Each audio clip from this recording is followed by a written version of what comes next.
Good morning, my dear students.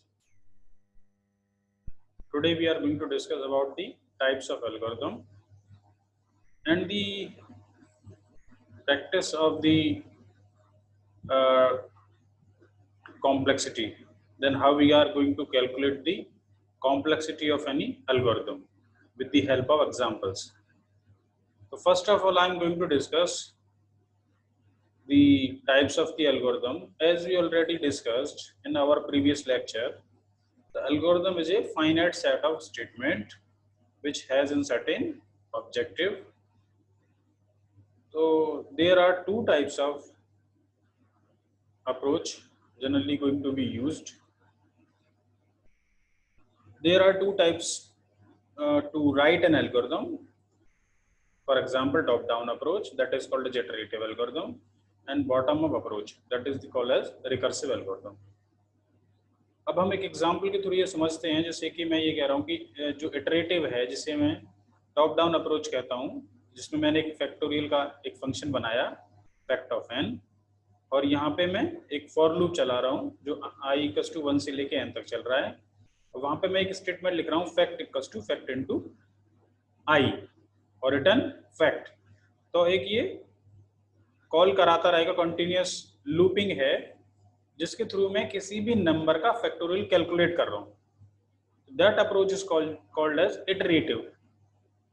तो for loop की help से I am going to calculate the factorial of a number with this approach. तो ये कैसे calculate करेगा, जैसे पहले 1 के लिए कैलकुलेट होगा, 2 के लिए कैलकुलेट होगा, 3 के लिए कैलकुलेट होगा. तो इस तरीके की अप्रोच के थ्रू मैं फैक्टोरियल कैलकुलेट करूंगा. एक दूसरा जो तरीका है जिसे मैं बॉटम अप्रोच कहता हूं, उसको हम कहते हैं रिकर्सिव. रिकर्सिव कैसे काम कर रहा है, सेम प्रॉब्लम है, यहाँ पे भी मुझे फैक्टोरियल कैलकुलेट करना है. यहाँ पे मैंने लिखा फैक्ट ऑफ n, देन यहाँ पे मैं कह रहा हूँ if n equal to 1 return 1. अगर कंडीशन ये है तो हमें ये रिटर्न हो जाएगा, otherwise return n into fact of n minus 1. वहां पे हम जो फैक्टोरियल कैलकुलेट कर रहे हैं वो 1 मल्टीप्लाई बाई 2 मल्टीप्लाई 3, लेकिन हम इसमें कैसे कैलकुलेट कर रहे हैं 3 का 3 minus 1, 3 minus n minus 1, n minus 2, n minus 3 up to 1. तो इस तरीके से ये रिकर्सिव फंक्शन हमारा काम कर रहा है. रिकर्सन फंक्शन के थ्रू मैं फैक्टोरियल कैलकुलेट कर रहा हूँ. तो ये टू टाइप की अप्रोचेस हैं that we are going to apply from two different way to solve a problem. Next, अब हम आगे बढ़ते हैं algorithm analysis. The analysis of algorithm involves the following measures are listed in the order of priority. जैसे कि जब हमने previous class में हमने डिस्कस किया था the characteristics of the algorithm, तो ये वही चीजें हैं जैसे कि एक बार हम और रिवाइज कर लेते हैं, समझ लेते हैं ताकि और अच्छे से हम उस कॉन्सेप्ट को समझ जाएं. तो नंबर 1 क्या है, करेक्टनेस. करेक्टनेस का मतलब क्या है, for any algorithm A proof of correctness is important which will exhibit the fact that the algorithm indeed output the desired answer. Often discovering the underlying combinatorics is quite challenging. That means जो कुछ भी हम algorithm लिखते हैं तो उसका एक certain purpose होता है, कुछ सर्टेन डिजायर्ड आउटपुट होता है. तो जो डिजायर्ड आउटपुट है वो हमारा एक्चुअल आउटपुट से मीट होना चाहिए. That is the meaning of the correctness. ये प्रूफ होना चाहिए कि जो हम जिस पर्पस के लिए हमने एल्गोरिथम को लिखा है वो उसके थ्रू अचीव हो रहा है. दूसरा क्या है, amount of work done, that is the called as the time complexity. For a problem there may be exist many algorithms, comparison of two algorithm is inevitable to pick the best of two. तो इसका मतलब ये है कि जैसे मेरे पास एक problem को सॉल्व करने के लिए कई सारे फीजिबल एल्गोरिथम्स हैं, तो उनमें से मैं कैसे बेस्ट या ऑप्टिमल सॉल्यूशन को फाइंड आउट करूंगा. तो उस चीज के लिए, उस पर्पस को सॉल्व करने के लिए we have to apply a kind of analysis. For example, the time complexity does not refer the actual running time of an algorithm in the millisecond. जो टाइम कॉम्प्लेक्सिटी की हम बात करते हैं वो एक्चुअल टाइम नहीं है जो हमारा सिस्टम कंज्यूम करेगा. एक्चुअल टाइम तो हो सकता है वो डिफरेंट हो, वो उससे हमारा डिफर आए आंसर. जैसे कि फॉर एग्जांपल मेरे पास एक दूसरी मशीन है और किसी दूसरे पर्सन के पास एक दूसरे टाइप की मशीन है, उनका सिस्टम का कॉन्फ़िगरेशन डिफरेंट है, तो ये भी एक डिफरेंस हो सकता है कि भाई सेम प्रॉब्लम के सॉल्यूशन को अगर मैं रन कर रहा हूँ तो मेरे सिस्टम पे कुछ डिफरेंट टाइम यूज करेगी, अगर दूसरे टाइप का कॉन्फ़िगरेशन है तो उस पर टाइम डिफरेंट आएगा। तो for each algorithm we focus on step count. तो जो हम बात टाइम कॉम्प्लेक्सिटी की करते हैं वहां पे हम केवल ये कॉन्सेप्ट अप्लाई करते हैं कि we are going to calculate the number of steps. इसको और समझते हैं, फिर एक एग्जांपल के हेल्प से भी हम ये समझेंगे कि कैसे हम स्टेप काउंट या टाइम कॉम्प्लेक्सिटी कैलकुलेट करते हैं। अब हम थोड़ा सा ये समझ लेते हैं कि notion input size and primitive operations vary from one problem to another. जैसे कॉमन प्रॉब्लम क्या है, एक सर्च प्रॉब्लम है, मुझे एक पर्टिकुलर एक एक्स एलिमेंट को एक एरे ए से फाइंड आउट करना है। तो comparison of x with other elements of a, तो इसमें मुझे क्या क्या लगेगा, जो मेरा एरे का साइज है उतने टाइम तक मुझे एलिमेंट को सर्च करना पड़ेगा उस पर्टिकुलर एलिमेंट को फाइंड आउट करने के लिए। ऐसे मल्टीप्लाई करना है टू मैट्रिसेस को, मल्टीप्लिकेशन एंड एडिशन, तो जो डायमेंशन होगी वो मेरा इनपुट साइज होगा। ऐसे ही शॉर्टिंग है, तो जो शॉर्टिंग के लिए मैं एरे यूज कर रहा हूँ वो उसका साइज होगा। ऐसे ग्राफ है, ग्राफ ट्रावर्सल है तो उसमें number of vertices and number of edges होंगे। ऐसे ही रिकर्सिव प्रोसीजर है, तो जितने टाइम रिकर्सिव प्रोसीजर मेरा काम करेगा। फैक्टोरियल फाइंड आउट करना है तो जितना नंबर इनपुट होगा उसके तरीके से जो मेरा फंक्शन रिटर्न करेगा। ऐसे ही एलसीएम है। तो थर्ड है हमारा इसमें एनालिसिस में that the number of primitive operations increases with the problem size, therefore we express the step count as a function of the input size. ठीक है, जो भी हमारे उस एल्गोरिथम में स्टेप्स काउंट होते हैं उनको हमें काउंट करना है, जिसके बेसिस पे हम एनालिसिस कर सकते हैं। Space complexity is a record complexity measure that refers the amount of space used by an algorithm. जैसे टाइम कॉम्प्लेक्सिटी होती है नंबर ऑफ स्टेप्स को काउंट करने के लिए, इसी तरीके से जो भी हम उसमें वेरिएबल्स कांस्टेंट यूज कर रहे हैं वो मेमोरी में कितना स्पेस ऑक्युपाई करेंगे, उनकी कैलकुलेशन हम स्पेस कॉम्प्लेक्सिटी के थ्रू करते हैं। Here again the analysis focus on the number of words required leaving the system details. It is a good highlight that this measure is considered less significant compared to the time complexity analysis. Next है इसमें हमारा optimality. For a given combinatorial problem, there may exist many algorithms. A natural question is to find out the best algorithm. जैसे हम अभी बात कर रहे थे कि कई सारे feasible solutions हैं और उन feasible solutions में से हमें optimal या बेस्ट सॉल्यूशन आइडेंटिफाई करना है, तो वो हम कैसे कर सकते हैं। तो now we are moving to the step count method and asymptotic notations.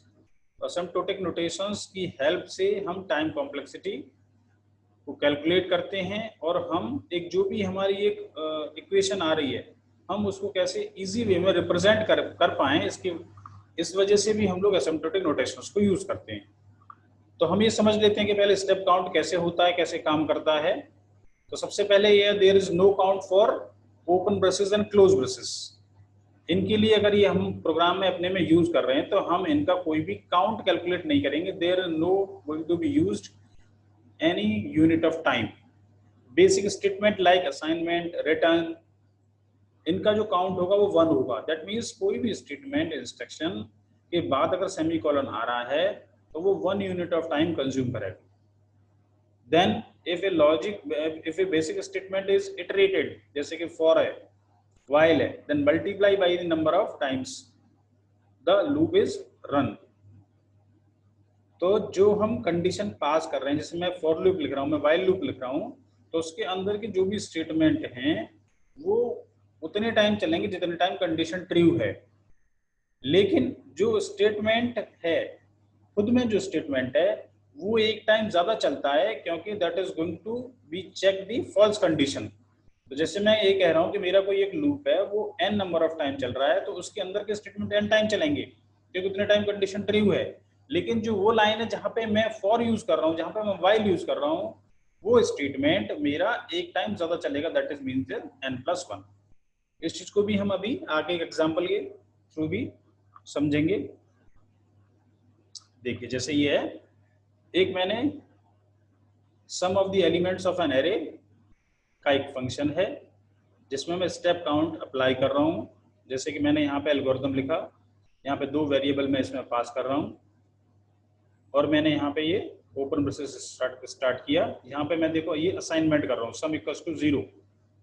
तो जो मैंने ओपन ब्रेसेस लगाया इसके लिए स्टेप काउंट 0, यहाँ पे स्टेप काउंट 1, क्योंकि यहाँ पे सिंगल लाइन का स्टेटमेंट है। यहाँ पे फिर देखो मैं ये फॉर लूप यूज कर रहा हूँ। फॉर लूप का मतलब क्या है कि ये 1 से लेके n तक कंडीशन मेरी ट्रू है, तो ये एक टाइम ज्यादा चलेगा क्योंकि ये फॉल्स कंडीशन को भी चेक करेगा। इसके अंदर की जो स्टेटमेंट है वो मेरी n टाइम चलेगी।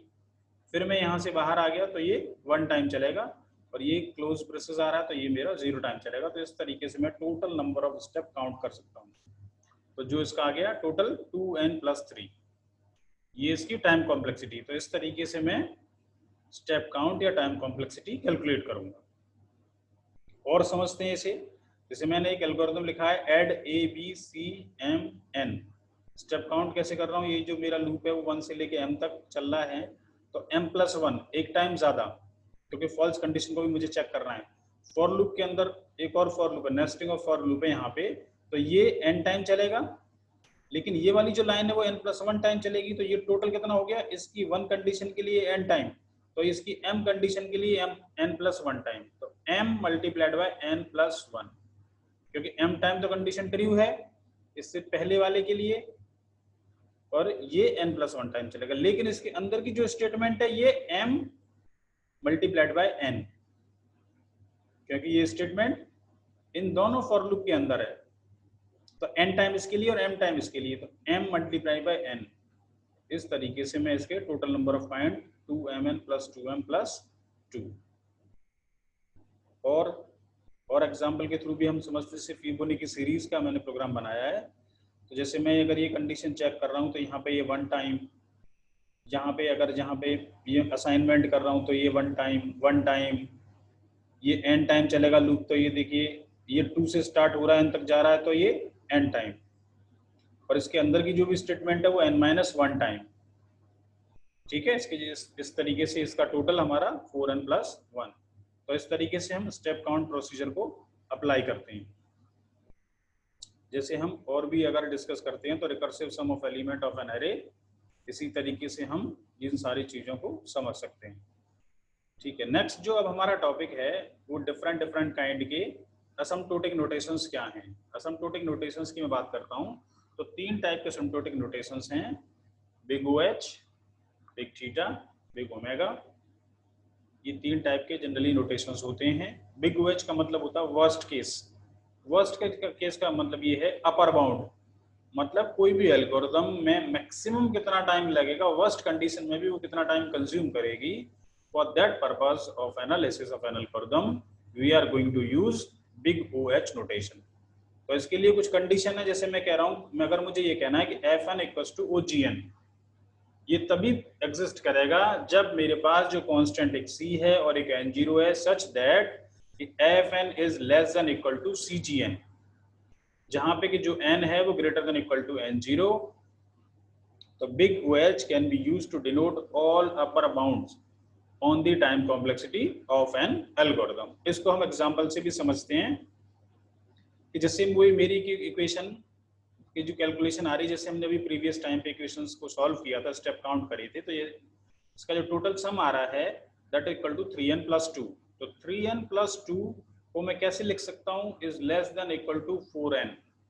दैट मीन्स c की वैल्यू 4 हो गई और n की वैल्यू मैं 2 या 2 से ज्यादा पुट करूंगा, तो मैं इस इक्वेशन को बोल सकता हूँ कि 3n+2 = O of n।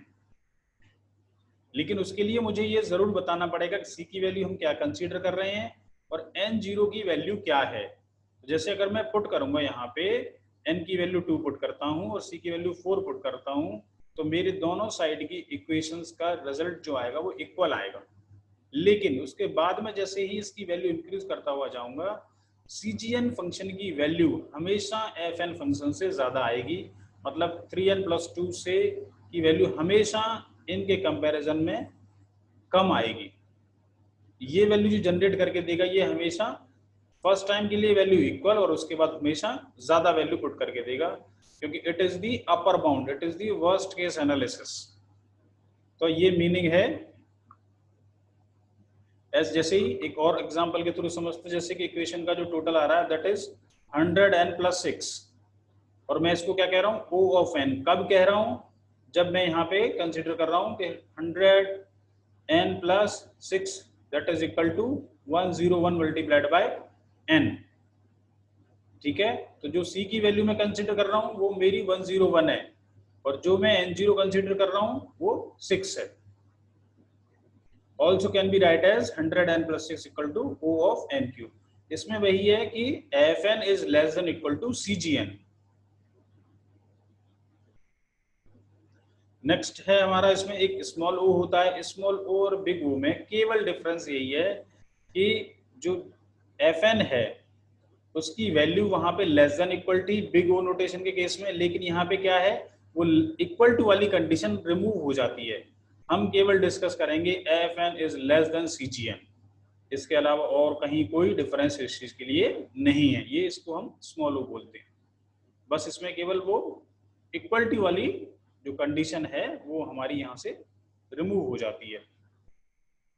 जो दूसरा है इसमें एक ओमेगा नोटेशन। ओमेगा नोटेशन में क्या है कि Fn equal to omega Gn if and only if there exists positive constant C n0 such that Fn is greater than equal to Cgn। ये जस्ट बिग O का opposite है।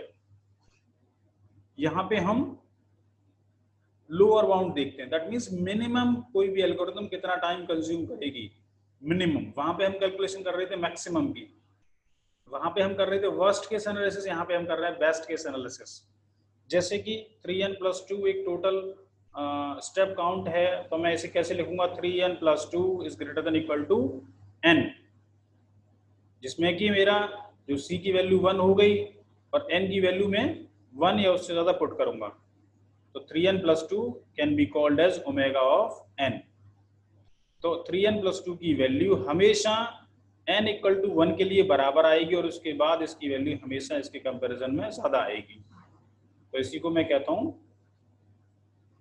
Omega notation. ऐसे ये दूसरा एग्जांपल भी है, तो इस तरीके से मैं ऐसे ही इसी में भी ये दूसरा भी एक, जैसे बिग O का स्मॉल o है, ऐसे ही यहाँ पे ओमेगा भी एक दूसरा नोटेशन भी यूज होता है। केवल डिफरेंस यही है कि जो इक्वल टू वाली कंडीशन है वो हम यहाँ से एलिमिनेट कर देते हैं, और कोई इसमें डिफरेंस नहीं है। नेक्स्ट जो है हमारा, इसमें एक टाइट बाउंड होता है जिसे हम कहते हैं average case analysis. Average case analysis में क्या है कि Fn equals to theta of Gn if and only if there exists positive constant C1, C2 and N0 such that जो मेरा ये Fn फंक्शन है इसकी वैल्यू C1Gn और C2Gn के बीच में लाई करेगी, और जो n है is greater than equal to N0। That means जो फंक्शन है मेरा दो फंक्शंस के बीच में लाई करेगा। इसको इस वजह से इसको हम कहते हैं टाइट बाउंड, और इसको हम जनरली कहते हैं एवरेज केस एनालिसिस। जैसे कि 3n + 10⁻10, तो इसमें मुझे C1 और C2 दो कांस्टेंट की वैल्यू को एनालाइज करना पड़ेगा कि भाई मुझे वो क्या वैल्यू पुट करनी है, जिससे कि मेरी ये जो कंडीशन है C1Gn और C2Gn जिसकी वैल्यू मेरे Fn की जो वैल्यू है वो इन दोनों फंक्शंस के बीच में आया है। For that purpose I have to use C1 and C2 in such a way, जिससे कि ये कंडीशन मेरी फुलफिल होगी, तभी मैं उसे ये कह पाऊंगा कि Fn equals to theta of Gn। जैसे कि मैं ये कहूं कि 100n² + 4n + 2 equal to theta of n², वो तभी पॉसिबल है कि जब मैं क्या कह रहा हूं, यहाँ पे जो C1 और C2 की जो वैल्यू है वो 100n², ये C1 हो गया मेरा, और यहाँ पे 20 ये C2 हो गया, और जो n है वो मेरा ग्रेटर देन इक्वल टू 1 हो। n की जो वैल्यू है वो हमेशा मेरी 1 से ज्यादा या बराबर होगी। तो उस केस में अगर मैं इस फंक्शन की वैल्यू कैलकुलेट करूंगा तो वो इस फंक्शन की वैल्यू पहली वैल्यू के लिए जहां पे मैं C1 की वैल्यू 10, C2 की वैल्यू 20 और n की वैल्यू को 1 अगर मैं यहाँ पे पुट करता हूँ, तो इस वाले फंक्शन तीनों फंक्शंस की वैल्यू C1Gn, Fn और C2Gn की हमेशा इक्वल आएगी। लेकिन जैसे ही मैं n की वैल्यू को इंक्रीज करूंगा, एक साइड की वैल्यू कम, दूसरे साइड की वैल्यू ज्यादा। दैट मीन्स जो मेरा Fn है वो C1Gn और C2Gn के बीच में लाई करेगा। तो ये हमारे असम्प्टोटिक नोटेशंस हो गए, टाइप्स ऑफ एल्गोरिदम्स हो गया, स्टेप काउंट हम कैसे कैलकुलेट करते हैं, कैसे टाइम कॉम्प्लेक्सिटी हम कैलकुलेट करते हैं, ये हमने एग्जांपल्स के थ्रू समझने की कोशिश करी है। इसके हम और भी एग्जांपल्स करेंगे और भी प्रैक्टिस करेंगे तो हम इस कॉन्सेप्ट को और अच्छे से समझ सकते हैं। Thank you.